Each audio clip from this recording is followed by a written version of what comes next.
TII telah melakukan penelitian mengenai pentingnya penataan kampanye di media sosial. Teman-teman tahu betapa maraknya berita bohong, informasi bohong yang memecah belah kita selama ini, tidak hanya dari pemilu 2019 tapi bahkan dari pilkada 2012. Saya mewakili warga muda ingin menyampaikan satu pesan. Memang dalam politik, terutama dalam pemilu, ekspektasi anak muda seringkali tidak sepenuhnya terwujud. Banyak hal-hal yang sudah kita pikirkan, tapi jauh dari kesempatan yang bisa kita dapat. Salam pemuda. Maju. Salam pemuda. Maju. Salam pemuda. Maju. 2 kali tepuk pramuka.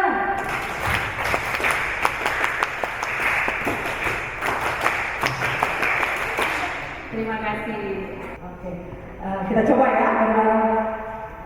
Semangat pagi. Oke. Jadi saya dapat info nih dari Kak Bilal kalau ternyata teman-teman ini ada yang datang jauh-jauh dari luar Jakarta, ada yang dari Jember, ada yang dari Medan ya, Medan atau mana lupa. Tapi boleh dong bagi ceritanya sedikit gitu, terutama yang dari luar Jakarta nih, kayaknya udah senyum-senyum dari katanya. Kok itu ya, maksudnya motivasinya apa gitu loh, mau jauh-jauh datang ke Jakarta? Saya benar-benar disabilitas penglihatan, tapi kalau teman-teman berbisik-bisik itu saya nggak bisa cenayang juga baca pikiran teman-teman ya. Jadi bersuaralah sebisa mungkin, kita masih bisa bersuara ya. Nah, karena saya disabilitasnya netra atau penglihatan, keceplosan. Jadi kalau teman-teman diam semua, saya akan merasa teman-teman tidak ada ya. Jadi kalau boleh teman-teman harus berpartisipasi aktif. Kalau mau tunjuk tangan, kereta gitu. Jadi tunjuk tangan juga, ngomong suaranya, namanya juga supaya saya bisa tahu, Mbak Enda yang melihat juga bisa mengetahui siapa dari arah mana yang tunjuk tangan. Sepakat? Oke, tepuk tangan lagi dong buat kita semua. Nah, kalau kita masuk ke isu hoaxnya sendiri, ini angka ini kan masih jadi yang saya sampaikan ini masih sampai 21 Maret 2023, jadi beberapa bulan yang lalu, dan kita belum memasuki tahapan kampanye pilpres pemilu 2024. Jadi angkanya isu hoaxnya masih di atas 11.350.000. Terus kalau kita lihat next, kan masih jadi di sini kalau teman-teman lihat dari 11.350 itu hoax soal politik itu masih cuma tanda kutip cuma 1.355, nomor 4, nomor satunya kesehatan, karena jangan lupa kita belum lama selesai dari pandemi COVID. Jadi ya isu dan di angka itu malah angkanya tuh ini kan periodisasinya kan dari masa sebelum pandemi COVID sampai 31 Maret 2023. Jadi wajar ketika angka yang paling tinggi di situ adalah angka hoax yang terkait kesehatan, karena ada masa pandemi COVID di dalam durasi yang ditemukan oleh mesin AIS. Jadi angka yang saya sampaikan di depan yang tidak oleh adik semua itu angka yang dikumpulkan oleh Kementerian Komunikasi dan Informasi yang memiliki tim khusus untuk menjaring konten-konten negatif di internet, namanya tim AIS. Jadi mereka juga memakai mesin kayak mesin jaring nelayan gitu lah ya. Kalau ditebar itu bisa langsung dapat banyak banget konten negatif, namanya mesin AIS. Dan kalau dilihat bukan hanya soal hoax, tapi yang bisa dijaring oleh AIS itu jumlahnya jutaan. Dari periode 2018 sampai 2023 itu ada konten negatifnya ada berapa ya? Ada 2-3 juta ya. Dan mayoritas, coba tebak mayoritas konten negatif apa? Di luar hoax. Hoax kan totalnya baru 11.350, yang jutaan nih, 1 juta. Konten negatif itu apa? Iya, itu dia. Pornografi. Nomor 2. Saya yang lagi rame buat nomor 2. Judi online. Ya, jadi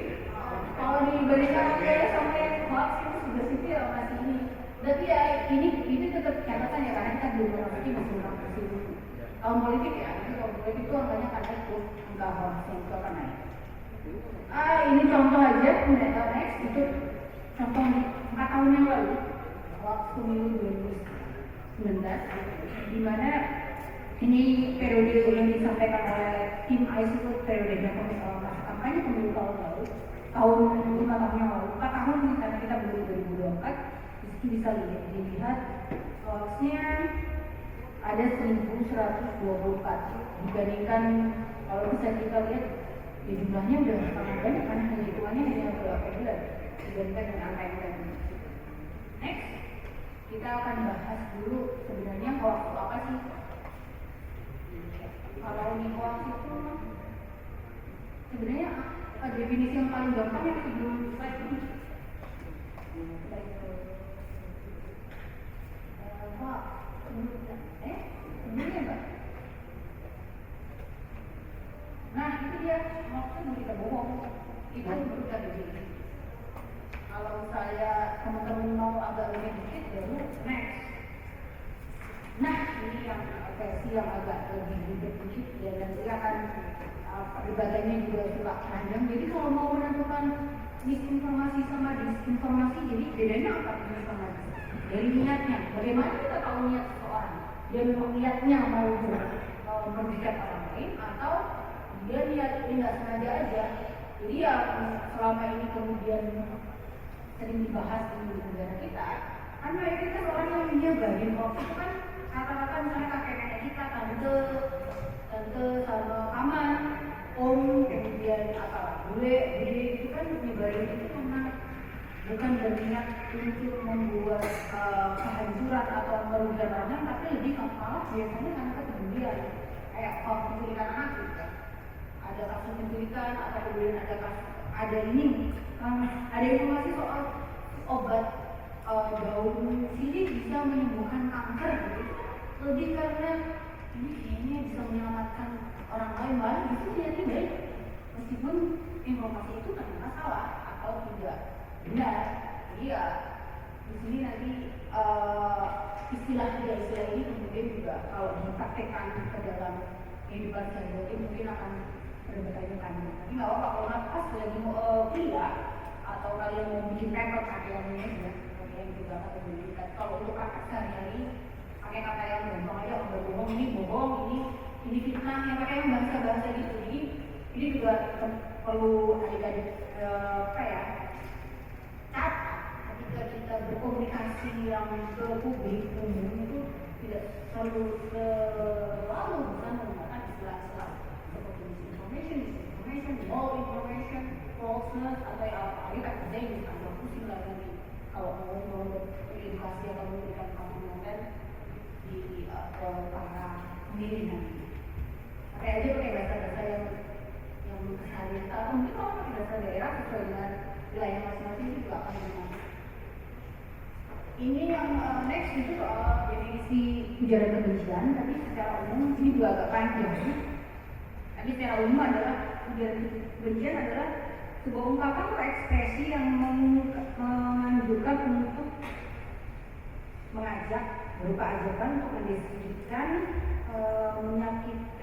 menyakiti seseorang atau sekelompok orang dengan tujuan membangkitkan permusuhan, kemudian kekerasan, diskriminasi kepada orang atau kelompok.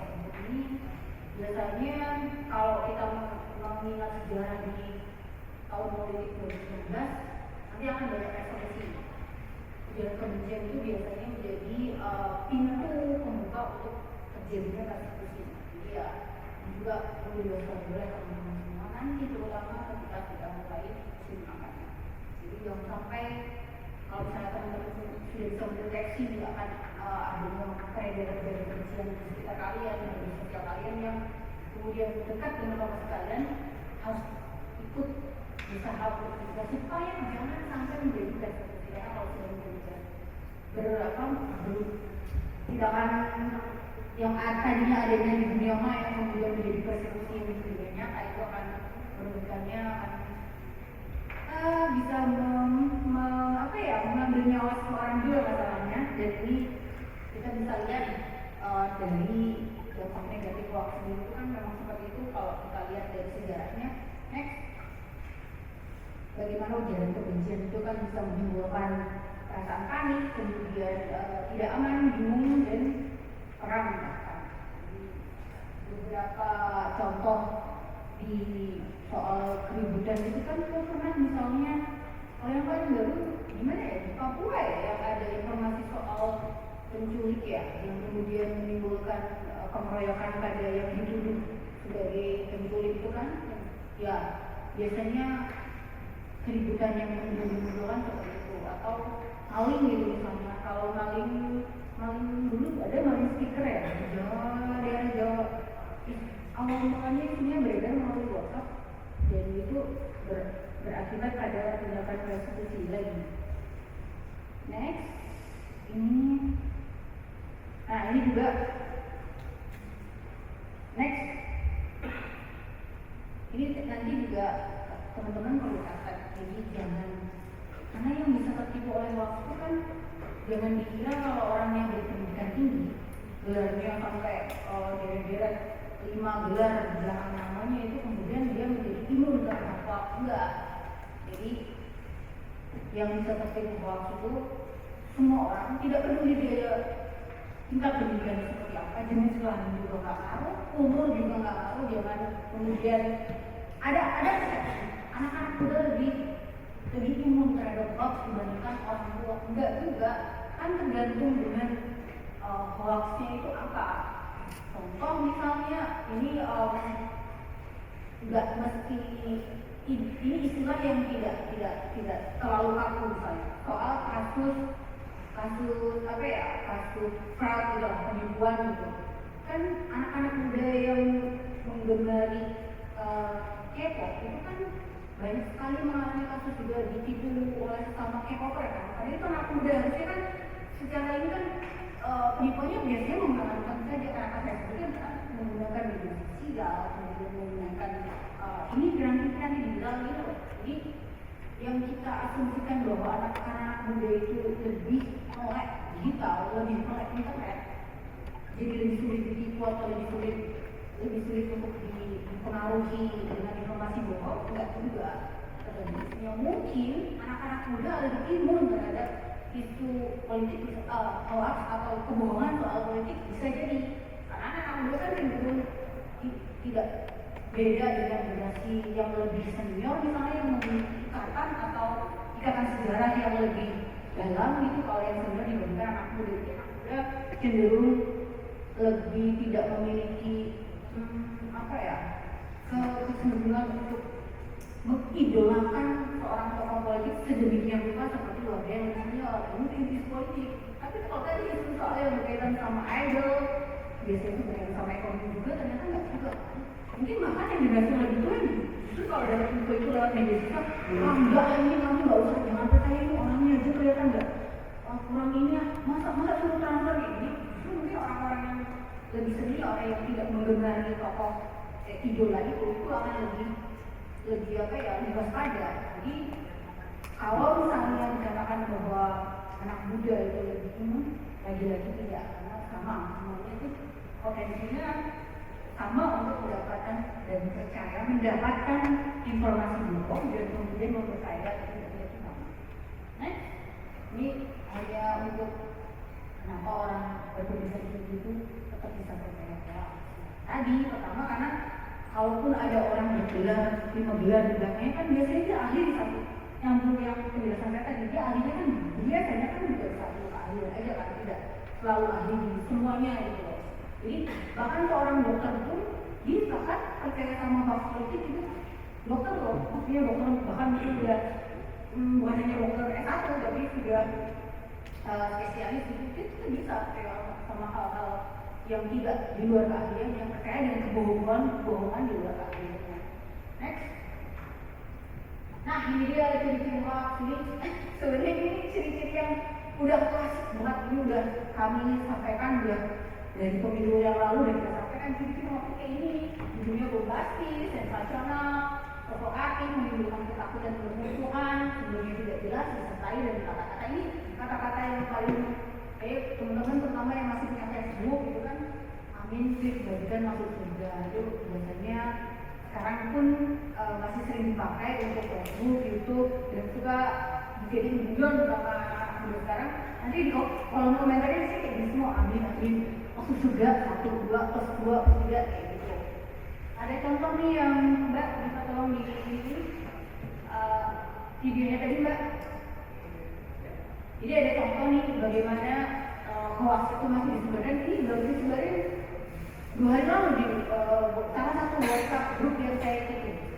Masih terkait soal tokoh politik di negara kita. Tokoh ini hoax ini disebarin karena si yang nyebarin hoax itu masih menyimpan kebencian dia terhadap tokoh ini di pemilu 2019. Jadi ini sekarang sudah 2023, tapi dia masih ke bawah itu dengan kontestasi 2019. Jadi dia 2 hari lalu dia masih nyebarin ini di salah satu WhatsApp group. Oh oke. Jadi ini untuk teman-teman bisa lihat dan nanti juga bisa jadi pertimbangan kalian ketika kerja kelompok. Gimana konten-konten konten seperti ini tuh kayaknya akan tetap diproduksi di Pilpres 2024.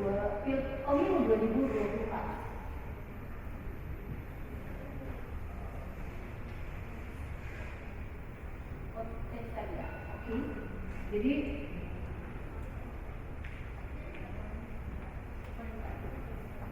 oke, kalau misalnya nggak ada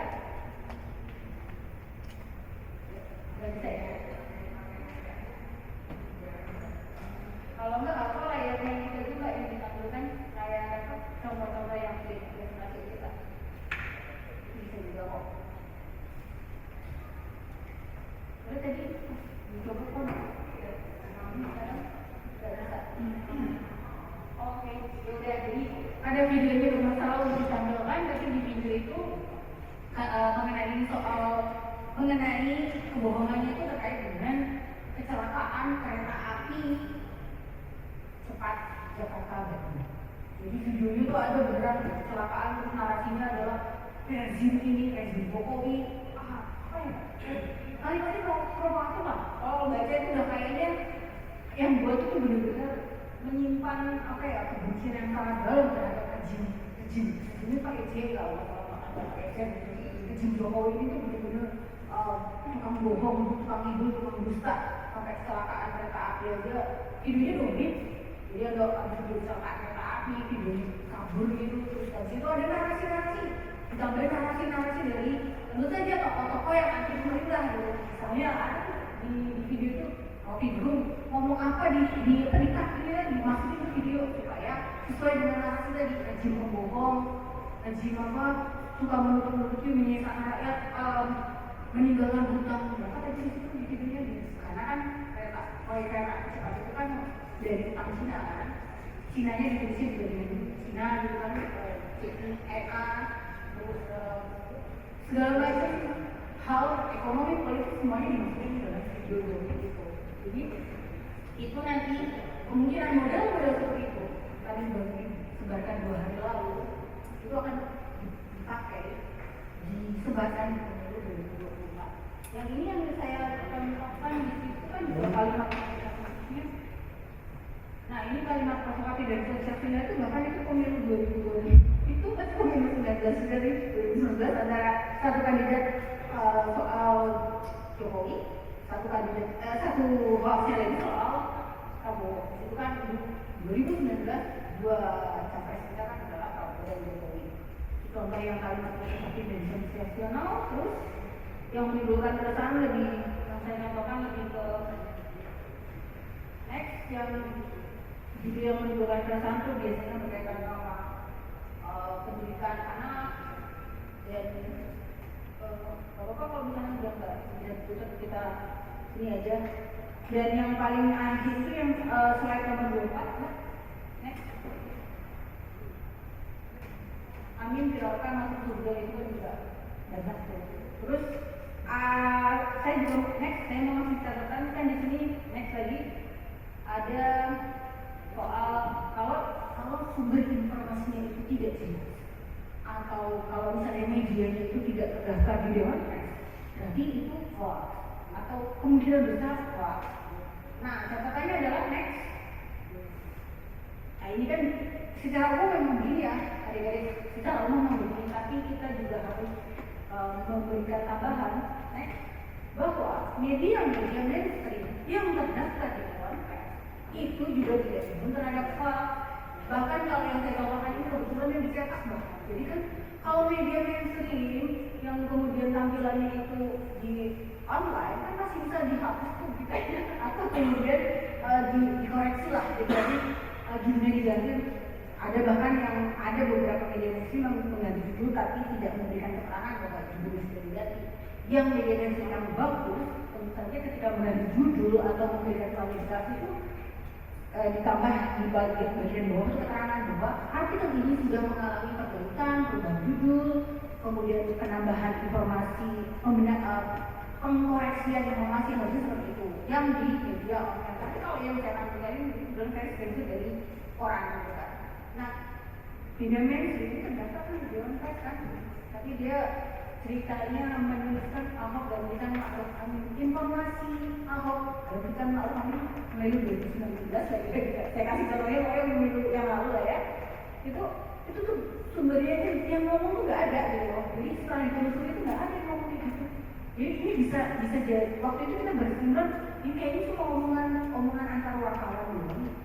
Beneran ya ini video saya tuh lagi dibikin headline seperti ini gitu. Jadi nanti pun ketika pemilu kemungkinan omongan-omongan yang nggak jelas sumbernya kemudian jadi pemberitaan sangat besar. Bahkan orang yang dimensi itu dia harap kembali menyalakan radarnya tidak hanya untuk media-media yang tidak terdaftar di Dewan Pers, tapi termasuk juga media-media yang terdaftar di Dewan Pers. Catatannya itu sih. Nah, ini langsung berjerat pidana.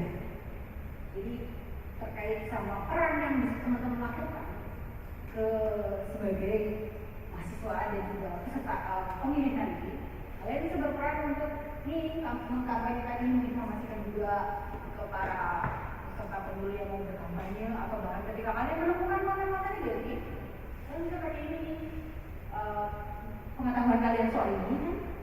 Jadi kalian bisa tahu kan kalian harus kemana kalau udah tahu jawabannya, bisa ke polisi, lapor polisi misalnya, mendapatkan polisi, atau kemudian memberikan laporan ke aduan kontennya Kominfo. Kalau aturan ini juga bisa dijalankan oleh platform ya. Jadi ketika teman-teman mereport sebuah konten melalui platform, nanti platform itu bisa, tentu saja platform itu tetap akan bekerjasama dengan penegak hukum di Indonesia ya. Tapi yang kalian lakukan report melalui platform TikTok, Instagram, X, kemudian Facebook itu akan bisa tetap di yang kalian laporin misalnya objek yang kalian laporin itu tetap akan kena jerat ini. Ini jeratnya ada dua kan, jadi pidana, next ini jeratnya ini juga, jadi tetap akan bisa ke situ. Salurannya macam-macam, bisa lewat media sendiri atau langsung ke penegak hukumnya gitu ya. Nah kita oke, langsung yang ini deh yang bisa kita lakukan. Supaya meeting ini masih yang kolaborasi, nggak perlu kita jelasin ke adik-adik yang bisa dibaca silahkan. Terus ya, yang mau saya lebih ketekankan yang nextnya sebelum kita memasuki tugas. Jadi apa sih yang mesti sangat cepatnya supaya kalau nanti kita memasuki musim pemilu kebanjiran apa informasi hoax dan kebencian soal para peserta pemilu, yang paling gampang ya menahan jempol kalian masing-masing untuk tidak ikut menyebarkannya, kemudian disaring dulu sebelum di-sharing. Jadi kalau misalnya kalian melihat ada memang itu bukan, ternyata dari hasil saringan kalian ada yang lolos untuk bisa disebarkan, sebarkan.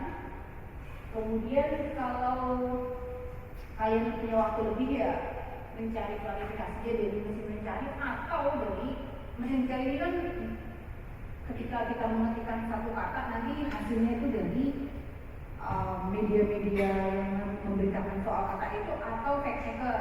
Karena kan mulai pemilu yang periode lalu kan sudah mulai banyak kelompok-kelompok mencari pemeriksa fakta, baik yang independen, maksudnya tidak terikat dengan sebuah organisasi atau lembaga tertentu, atau dari lembaga yang pemerintah misalnya Kominfo itu kan juga punya pembesarnya juga.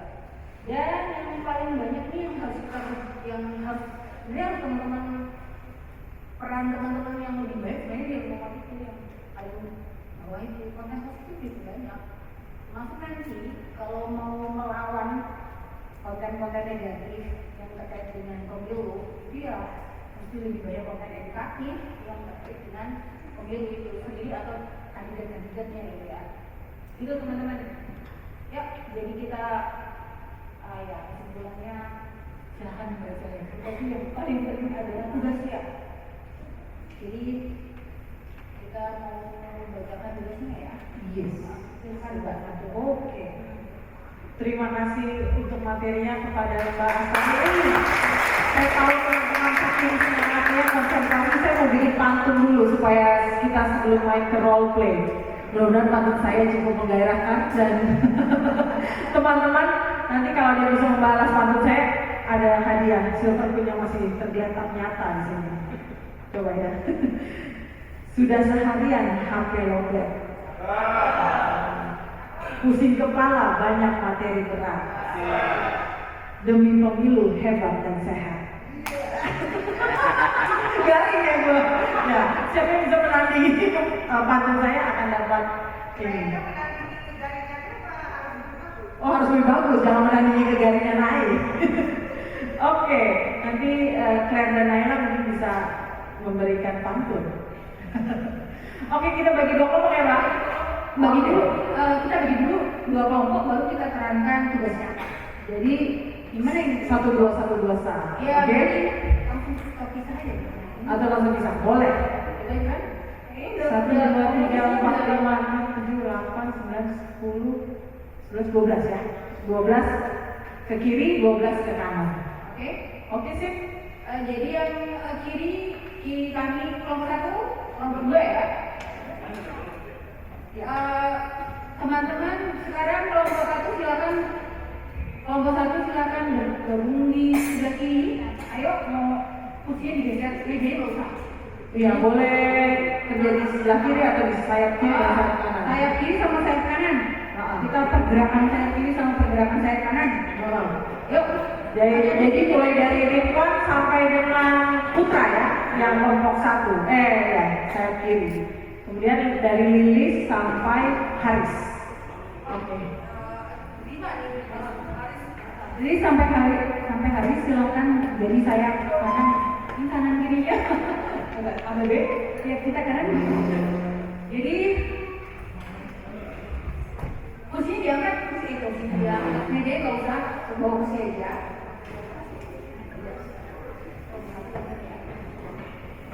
Mau dibacain dulu kan? Oke. Jadi kita mau role play biar nggak ngantuk kan, gengs, ya kan? Udah siap. Jadi role play untuk tim yang satu saya bacakan gitu ya. Nama kelompoknya nanti berpikir nama kelompok apa ya. Anda tergabung dalam kelompok mahasiswa di kampus yang biasa memproduksi konten kreatif untuk media sosial. Selama musim kampanye pemilu 2024, Anda dan teman-teman menyiapkan beberapa konten edukatif. Peragakan proses pembuatan satu konten edukatif tentang pemilu 2024 dengan melibatkan seluruh anggota kelompok. Durasi peragaan 5 menit. Jadi nanti teman-teman dibaca lagi role play-nya untuk kelompok 1 dan didiskusikan, dan setiap peserta harus punya peran ya Mbak ya. Ya, jadi anggota kelompoknya ada 12 orang tuh harus punya peran ketika nanti mempraktekkan tugas ini. Jadi bentuknya drama ya, skenario-nya, dialognya saya serahkan kepada teman-teman. Jadi waktunya 5 menit. Ini harus memberikan 5 menit untuk tampil. 5 menit tampil, diskusinya 10 menit. Oke gengs. Jadi setiap orang harus punya peran, setiap orang harus tampil.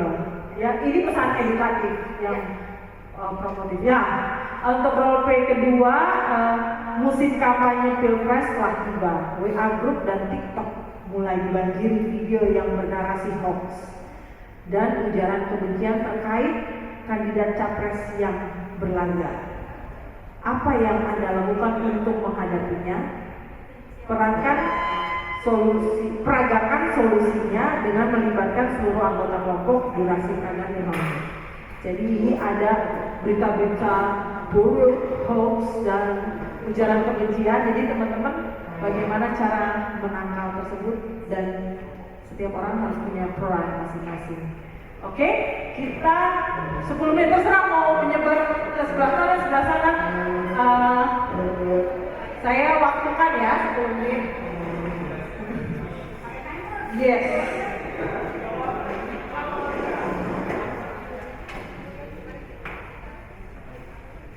Siapa yang jadi tahu ini? Jadul banget ya judulnya. Siapa sih? Apa ya? Masalah makan ya dia.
Halo, assalamualaikum. Waalaikumsalam. Gimana bro? Ini lagi di kafe, lagi nongkrong. Kenapa ya? Ini ada informasi terbaru banget ya. Nah, informasi apa tuh? Ini terkait politik. Habis ini kan ada pilpres ya. Terus tahu nggak sih, pasangan calon presiden yang nomor 2 ternyata itu mendukung LGBT loh. Tahu nggak? Apa iya? Iya beneran loh. Selain itu juga kata-kata orang asing katanya. Coba nanti aku kirim aja ya di WhatsApp. Soalnya tadi aku dapat link dan disitu ada sumbernya. Tapi ya aku percaya banget lah masalah berita itu. Soalnya ya emang kemarin gosip-gosipnya juga itu. Lah, masa iya sih? Tapi aku nggak percaya sih. Yaudah ini aku kirim. Nanti kamu pasti percaya deh. Coba ini aku kirim ya. Oke, aku tunggu ya. Nah ini udah terkirim belum? Udah masuk nih. Ya udah, aku berangkat kerja dulu ya, soalnya masih ditunggu teman-teman ini. Ya udah, Oke. Assalamualaikum. Waalaikumsalam.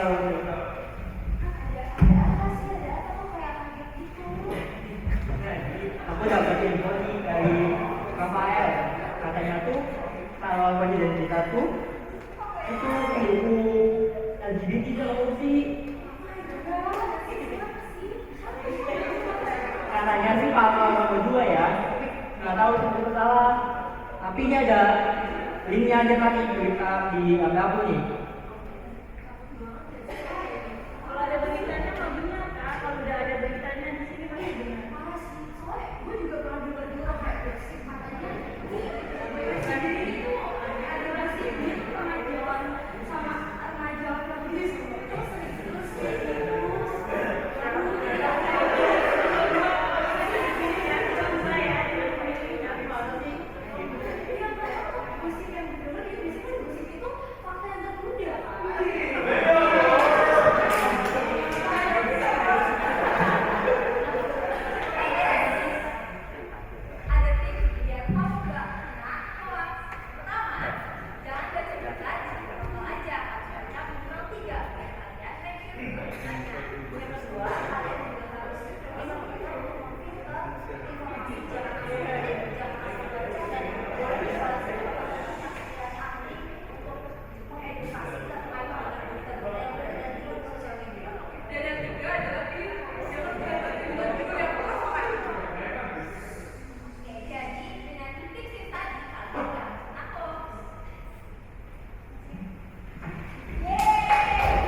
Oh iya, ada nih beritanya.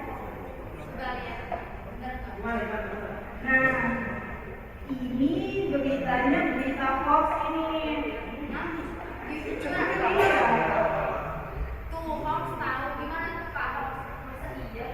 Iya hoax ini karena kita melihat dari beritanya aja ini judulnya udah provokatif banget ini. Terus papa sama mama nggak boleh cepat terpercaya. Jadi kalau memang ada berita kita nggak boleh hanya baca dari satu portal berita. Jadi harus kita dibandingkan dua. Pokoknya kita harus cari tahu kebenarannya. Terus kita untuk filter beritanya. Jadi jangan asal kita ngeklik aja, tapi kita harus cari tahu dulu kebenarannya, baru kita ngeklik atau mau share ke grup-grup atau teman-teman kita yang lain gitu. Ya makanya.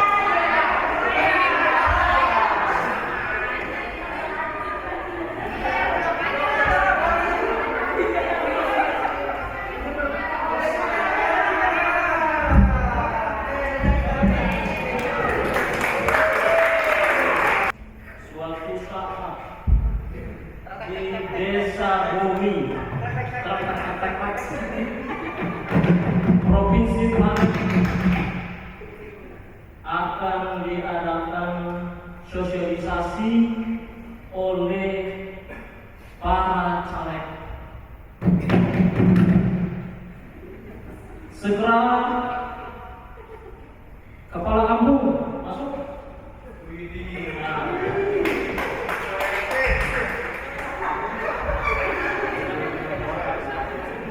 Silakan masuk untuk para calon caleg.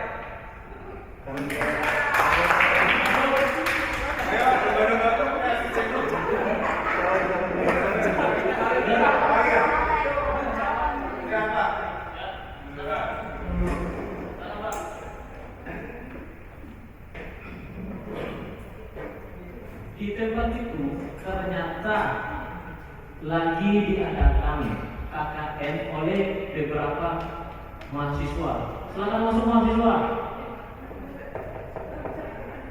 Dan ada pula masyarakatnya. Waalaikumsalam. Assalamualaikum.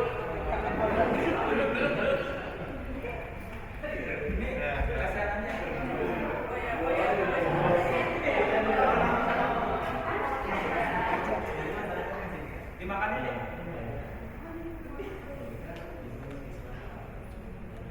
Silakan untuk para calon caleg untuk berkampanye, sampaikan aspirasi Anda kepada masyarakat setempat. Oke, baik, selamat siang ibu-ibu, bapak-bapak semua. Lemes banget sih, belum dapat asupan ya. Oke. Sama sabar. Baik, bapak-bapak ibu-ibu sekalian, perkenalkan nama saya Apa. Saya bercaleg di salah satu partai yang mana dapil tersebut aku ya. Partai apa? Apa partai? Bebas lah. Partainya dosa ya. Partai A. Baik bapak ibu sekalian, saya mendengar beberapa isu yang sedang berkembang di desa ini. Ya kan? Seperti pendidikan yang bisa dikatakan fasilitasnya kurang menjamin. Terus juga pangan yang saat ini sedang tercekik sepertinya. Oke. Setelah itu beberapa juga seperti halnya ekonomi warga yang lagi merosot. Bukan begitu bapak-bapak ibu-ibu? Oleh karenanya kehadiran saya di sini ingin coba menyampaikan gagasan yang nantinya saya coba kembangkan untuk bisa memajukan desa ini. Gimana bapak-bapak ibu tertarik nggak? Belum ya, kalau saya sampaikan ya gimana mau tertarik? Baik, gagasan pertama nantinya kita bakal mengadakan pelatihan-pelatihan seperti halnya yang sekarang ini sedang berkembang. Kayak misalkan pelatihan digital marketing, pelatihan fotografi, videografi, editing dan lain-lain. Setelah itu untuk pendidikan sendiri saya coba akan menyediakan beasiswa gratis. Keren nggak? Allah. Nah, beasiswa gratis itu akan ditujukan untuk anak-anak SD atau SMP aja. Kalau buat SMA, nantinya kita coba buat sosialisasikan pendidikan-pendidikan untuk bisa mereka lanjut ke universitas. Kenapa kok beasiswa nggak sampai SMA? Ya karena duitnya terbatas juga, di negara juga terbatas. Jadi SD sampai SMP aja. Setelah itu, kalau misalkan nanti bapak-bapak sama ibu-ibu sekalian punya aspirasi atau punya pendapat yang pengen disampaikan, langsung aja ke Instagram yang ada di bawah ini. Oh nggak ada ya? Pokoknya nanti sampaikan saja ke ajudan saya, oke? Tapi sebelum itu, bapak ibu sekalian, gimana udah mulai tertarik sama gagasan dan diri saya? Masuklah ajudannya membagi-bagi angpau. Dan ini ada sedikit sedekah dari saya untuk bapak-bapak ibu sekalian biar makin sejahtera hidup nanti ke depannya. Ya. Jangan lupa pilih nomor berapa? Nomor 10 ya. Oke, baik, terima kasih. Tetapi di tempat kejadian perkara ternyata ada masyarakat dan mahasiswa yang kritis. Gimana, udah diterima? Udah diterima ya? Udah diterima sama yang belum terima siapa? Ada? Lah PRT beda, Pak Jerosport nanti. Tapi modal belakang doang. Ya gitu lah. Oh, ada mahasiswa juga teman-teman. Loh, ini tak bahaya tak? Wah. Ibu, saya dari mahasiswanya KKN di atas ini. Saya melihat ibu ini habis mendapatkan uang Rp50.000 dari bakal calon legislatif dulu ya. Ini saya hanya mengasih edukasi ke ibu. Jangan sampai uang yang Rp50.000 ini yang dinikmati untuk hari ini akan berdampak kesengsaraan ibu selama 5 tahun. Karena melihat pemimpin yang tidak amanah. Nanti di sini ada teman-teman saya yang membantu untuk lebih jelas lagi menjelaskan terkait money politik ini. Semoga ibu nanti bisa sadar. Iya. Nanti ada teman saya yang membantu untuk sejahterakan ibu lah. Ini teman saya. Nanti teman saya mau lihat dia menikahin bagaimana. Itu silakan teman saya. Oke, jadi ibu-ibu, dulu saya ngomong dulu ya. Jadi untuk teman-teman sekalian, bapak, ibu, kalau misalkan ada bacalek yang bakalan datang ke sini, yang ditodong dan diminta adalah visi, misi dan gagasannya, bukan uangnya. Kayak gitu. Kenapa begitu? Karena pemilu ini adalah sirkulasi kepemimpinan, sirkulasi politik, dan ini harus kita jaga agar proses sirkulasinya bersih dari hal-hal yang bersifat negatif dan merusak. Kalau misalkan uang 50.000 ini bisa kasih suara ke bapak ini, berarti kan suara kita bisa dibeli gitu loh. Suara itu cuma bisa dihargai seharga uang yang warna biru ini gitu loh. Ini berlaku ke 5 tahun kemudian buat sekarang dan jika menang. Jadi jangan sampai politik uang ini merusak demokrasi kita seperti itu. Oh, waduh, mahasiswa ini siapa namanya mahasiswanya? Sedekuang, bukan Sedekuang, beda ya. Cuma pintar juga ya dia dalam menyampaikan sesuatu bapak-bapak ibu sekalian. Kalau begitu, kamu di jam malam nanti kosong, kita kafe makan-makan bareng. Oke, nanti saya undang yang tadi malam, ajudan saya yang undangan. Jangan.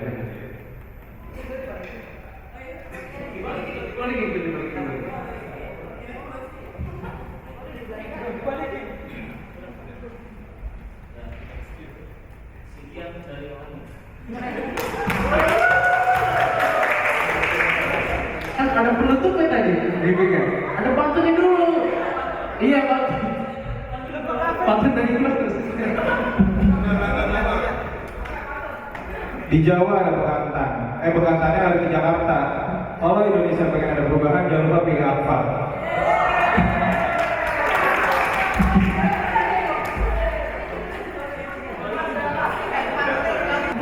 Kalau yang sudah kasih uang, jangan Iya. Oke, sekarang terima kasih Pak Sari. Mungkin ada penutup sedikit setelah menyaksikan teman-teman show. Bukan itu show. dari kelompok 1 dan kelompok 2 yang sudah menggali dengan baik aktivitas masing-masing penampilan sesuai dengan tugas yang sudah diberikan di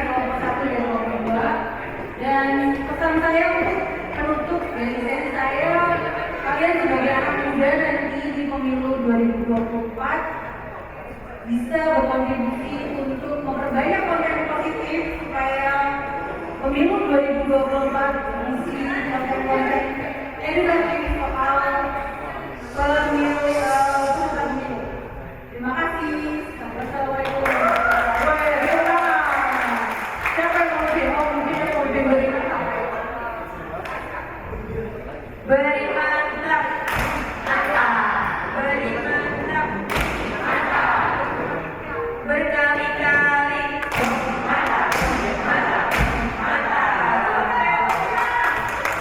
Pemuda, pemuda. Pemuda. Pemuda. Pemuda. Terima kasih. Oke. Acara kita hampir selesai, tapi masih ada satu materi lagi. Jadi teman-teman bertahan. Terima kasih juga sudah tetap semangat untuk mendengarkan, menyimak materi-materi yang disampaikan sambil menerima snack kedua. Kita panggil untuk materi berikutnya. Ada masalah di sebelah kiri saya ini? Naila, ada masalah dengan yang lain? Aman? Oh, aku. Kita ya. Oke, jadi kita masuk ke materi terakhir, materi 4 yang tidak kalah menarik. Jadi materi yang keempat ini adalah materi penguatan peran anak muda untuk mengawal dan mengawasi kampanye pemilu 2024. Nah, materi ini akan disampaikan oleh Kak Dila. Kak Dila ini adalah manajer hukum dan advokasi jaringan pendidikan pemilu untuk rakyat. Jadi teman-teman, seperti dari materi pertama yang disampaikan bahwa kita harus berperan aktif menjadi subjeknya, prosesnya kita harus ikuti. Jadi sekarang kita dengarkan dari Kak Dila ini apa ya kira-kira yang harus kita lakukan untuk mengawal pemilu 2024 ini. Oke, kita panggil Dila.